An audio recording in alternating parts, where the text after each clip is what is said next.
Interesting presentation. And now we turn to our colleague from the Hebrew University, Dr. Eldad Pardo, Mysticism and Gender in Revolutionary Iran, New Perspectives. Dr. Pardo is very active recently, not only recently, at the Truman Institute. He's heading an important project there, inter alia, other projects, Iran in global perspectives, am I right? And of course, we all know his interest and his writings and presentations on Iranian cinema, which is highly interesting. Eldad, please.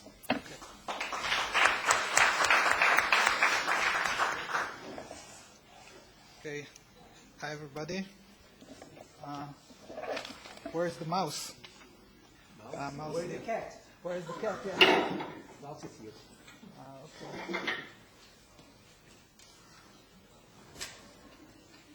Okay.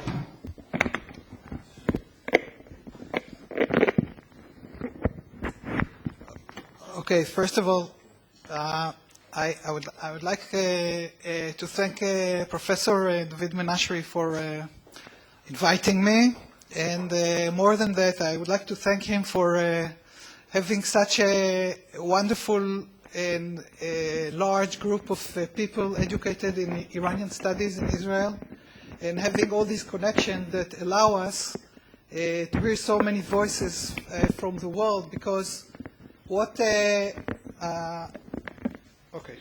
that's okay.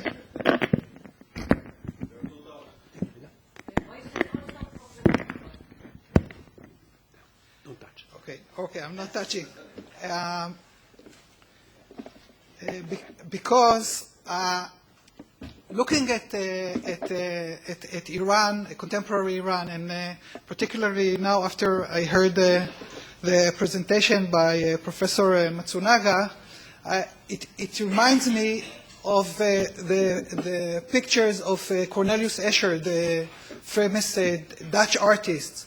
You see a bunch of fish going from left to right, but if you look again, you actually see the white fish or the black fish going just the other direction. So what Professor Matsunaga was explaining that actually, and he's not alone, there is a school of thought that goes in this direction, that there is a process of secularization. And why is there secularization in Iran? Because we see that there are so many differences between traditional Shiite law and what we see in the state, the practice of the state. This means that they are secular, but one can look at the black fish or the white fish and see because this state has changed so much, the state is becoming a new religion, and it's still extremely religious, but in a different way. So these are the two optional ways to look at the Islamic regime. Now, when we think about religion, we focus on the Sharia, which means the legal law, or halakha in Hebrew. But religion is a much wider phenomenon, of course, sociological and the art, culture. Religion is extremely wide phenomenon. Let us just think about philosophy, mysticism. So, what I was thinking in recent year, and also researching, we're focusing on research, not just thinking, is that why don't we look at other aspects of religion? Not only the law, but there are other aspects. Maybe we should look at mysticism. Maybe we should look at the arts. Maybe we should look at philosophy. And but you know, speaking about mysticism and the state is difficult, because it is very, when we're talking about mysticism, we're talking about a phenomenon that is that hardly take any definition. It's very difficult to present it in a structural, convincing way. One extremely successful attempt was, we heard yesterday from Abbas Milani when he described the mystic and the pragmatic politics of the late Shah. By focusing on nuanced descriptions, he took us from the various aspects of the person and the various aspects of the state, and we saw some kind of a wholeness. Okay, let me, what I'll try to do in this presentation is to try and understand what kind of, okay, this I already said, that the Iranian regime is Islamic and religious, but this is a new transformed religion. I'm not going to provide the evidence for this, but I will try to deal with the mystic aspects in order to support a little bit this claim. Okay, one difficult problem that we face when we try to understand the Islamic regime, and as we heard yesterday in the lecture by Professor Kazemi, is why is Iran not democratic? One would assume that an Islamic state should not necessarily be contradictory to democracy. Of course, there are many people who argue that Islam is not compatible with democracy. Especially, you would hear this from the secular people in Turkey, and so on and so forth. But if we really look at the development of the ideology and the philosophy of the Islamic of the revolution, we will see that at the beginning in the 1960s, the idea was to create institutions of many scholars that would have dialogue among themselves, and at a certain point, Khomeini somehow managed to change this picture and take this rather democratic idea and transform it into an authoritarian state. This is described, for example, in the book by Shirazi about how the constitution was developed and so on. And the question is, why did Khomeini? He led a revolution against dictatorship. So why did he want to be a dictator? So one good example is that he is just an evil person, and this may be the case. Another a good example may be psychological, that he thought so good about himself, that he is such a perfect human being, that he was unaware of his own weaknesses, like thirst for power, which is typical of some kind of politicians. By the way, one of the examples that we can give for the fact that we are talking about a new kind of Islam or a renovated religion, and I have a lot of quotations here, but one is like something new from research, is the term Imam Bozorgvar, the great Imam. This term appears hundreds of times in Khamenei's speeches, and he speaks about Imam Bozorgvar Imam. So this is the new this religious structure of Iran is based on a new prophet, and this prophet is the Imam Bozorgvar, and this Imam Bozorgvar is Imam Khomeini. This is something that one has to think. Now, Imam Khomeini was influenced by many sources. One of the sources was Israel of the 1960s. The other, in my opinion, was the Baha'is. He really studied the Baha'is, and he understood the Shaykhiyah and the Bab and all that, and he did not want to repeat these mistakes. That's why he did not create an entirely new religion, but he returned to the origins. But how could he and why would he dare to do something like that when he was an ayatollah, a Shiite ayatollah? The answer for that is mysticism, because he was very deep into mysticism and was influenced by Ibn Arabi. He believed that religion or the faith goes beyond the religion. It doesn't mean that he thought that religion is not important, but religion is inferior to the legal issue of Shiism. Now, how much time do we have? We'll argue with you, 10 minutes. 10 minutes, okay. You don't have enough mileage. What?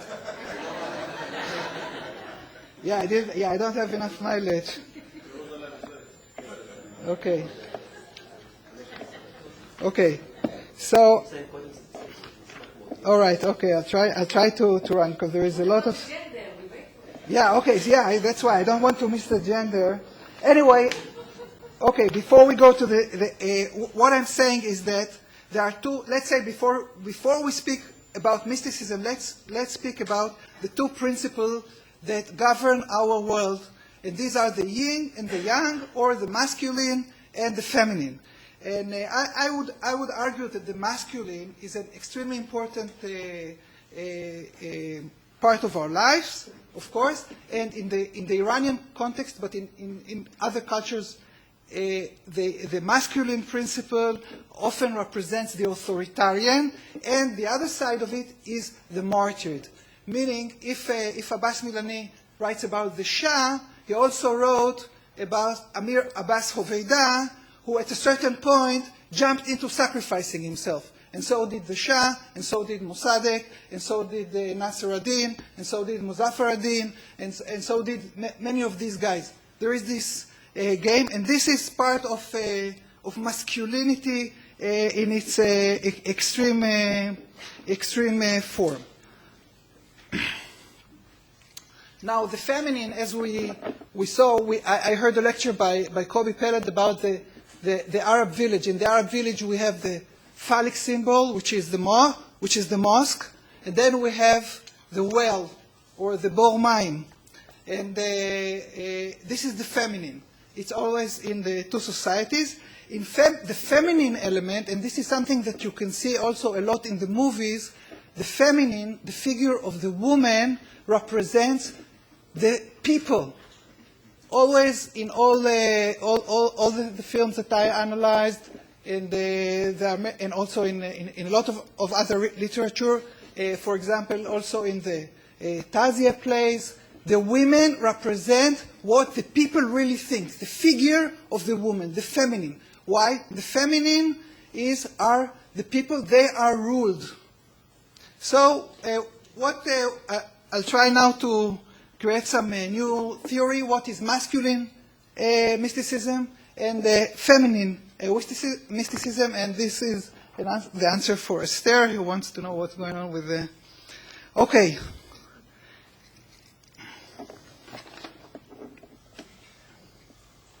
Okay, the answer is very simple.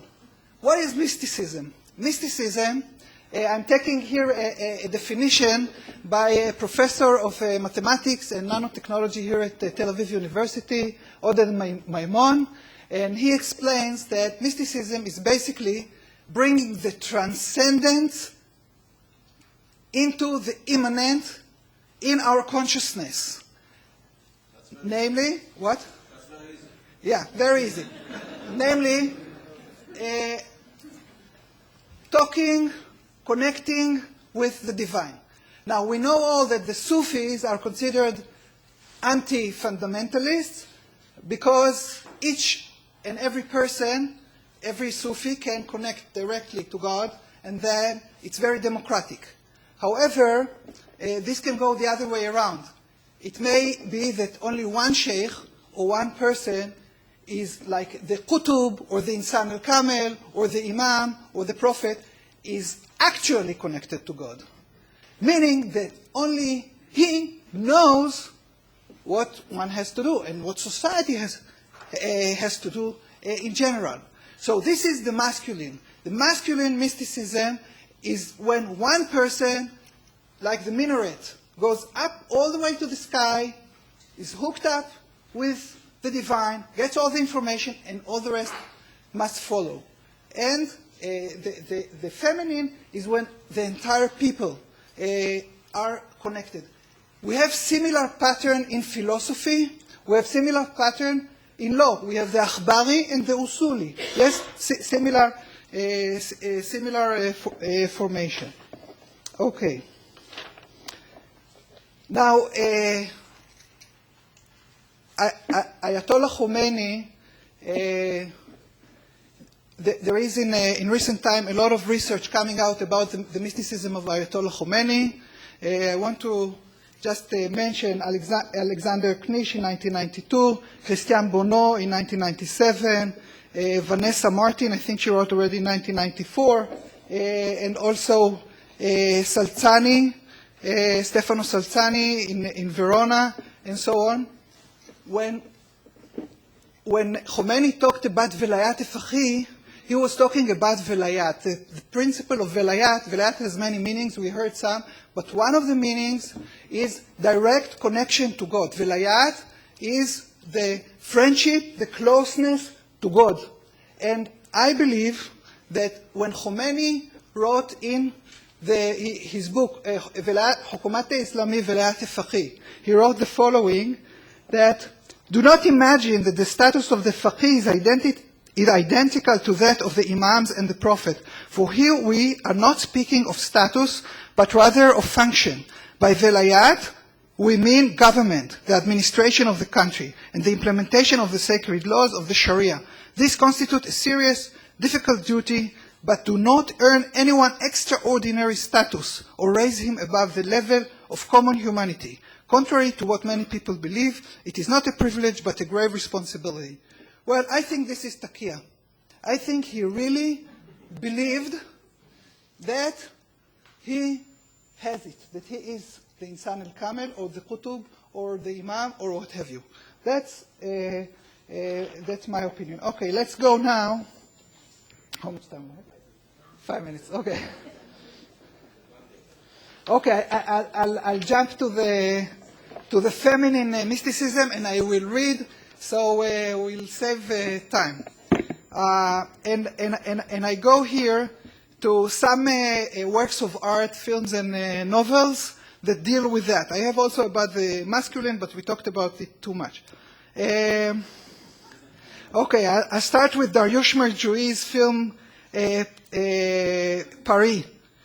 From 1998, predicated on Salinger's 1961 Franny and Zoe, Merjoui tells the story of Paris, a female student possessed by extreme Sufism. She stops eating, abandons her studies and acting, and allows her thirst for the divine to push her ever so close to suicide. Luckily, her brother succeeds in deprogramming her. Again, Paris, the young woman, seems to symbolize an Iranian nation dangerously intoxicated by a utopian vision. Paris' mental deterioration against the woman personality, character as a symbol of the nation. Paris meant, Afsaneh Najmabadi also wrote an important article about, 2 articles about it. Paris' mental deterioration includes an aversion to academic criticism.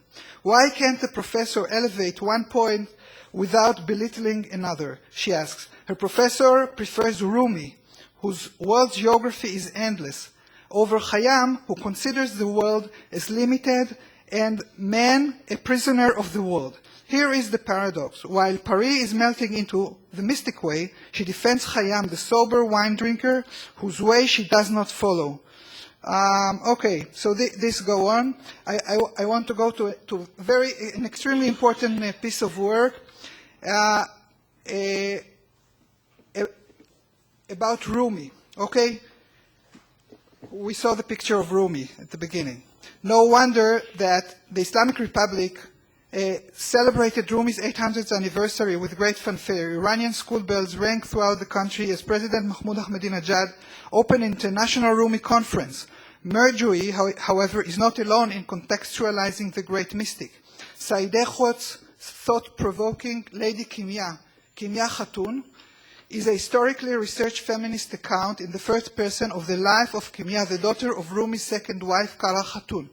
The novel recognizes the genius and prominence of Rumi, yet also portrays problematic dimensions of everyday life in 13th century household, particularly Rumi's pernicious infatuation with old Shams Tabriz and forcing him upon his adolescent stepdaughter whose life ends tragically. Rumi's household is depicted in a nuanced yet unmistakably critical description. High walls, darkness, rigidity, oppression of women, separations of males and females, obsession with religious laws, slavery and female circumcision.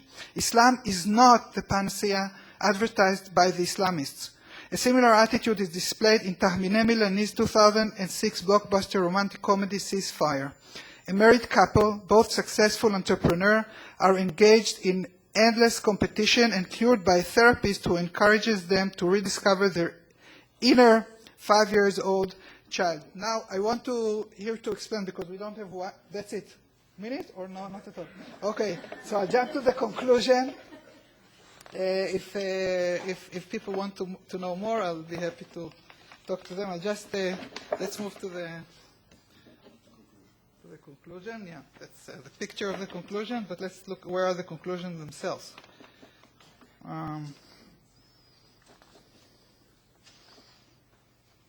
Okay.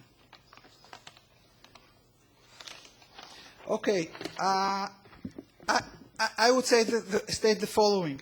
Iran pioneers an experiment of a modern religious polity. The Iranian Revolution strives to present an answer to European Enlightenment, the American and French revolutions. Communication with the divine, mysticism, is an important dimension of the Islamic Republic. We didn't talk about Mahdism, about Istikhareh, about all the Sufi orders and so on. There is a lot more to talk.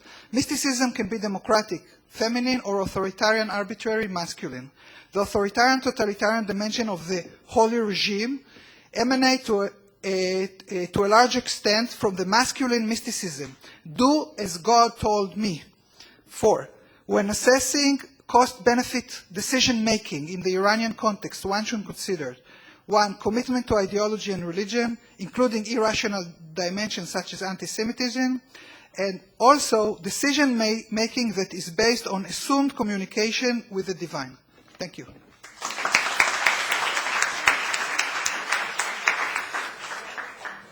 Thank you so much, Dr. Pardo.